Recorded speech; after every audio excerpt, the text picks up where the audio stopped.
Good afternoon. সোনাইয়ের মম চলে এসেছে থালি গুছিয়ে। দেখো আজকের লাঞ্চের মেনুতে কি কি হয়েছে।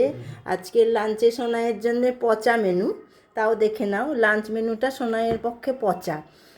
গরম ভাত, বলতে ভুলে যাই বলে আগেই বলে দিলাম, গরম ভাত, বেগুন ভাজা, আর হয়েছে ডাল, মুগের ডাল, আর এটা হয়েছে আলু কপির তরকারি, আর হয়েছে মাছের ঝাল, যেটা সোনাইয়ের একদমই পছন্দ না।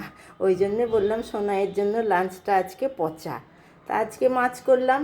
মাছটা তো শরীরের জন্য দরকার না, মাছটা প্রোটিন, মাছ খাওয়াটা দরকার। শুধু মাংস ডিম খেলে হবে? মাছ মেখে মেখে খাইয়ে দেবো। ওই জন্যে আজকে মাছ করেছি। ও পছন্দ না করলে কি হবে, আমাকে তো ওর ভালো মন্দটা বুঝতে হবে।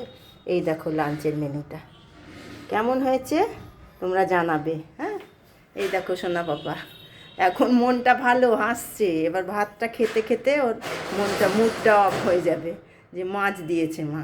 ঠিক আছে বন্ধুরা, তাহলে এখানেই এটা শেষ করলাম। টাটা।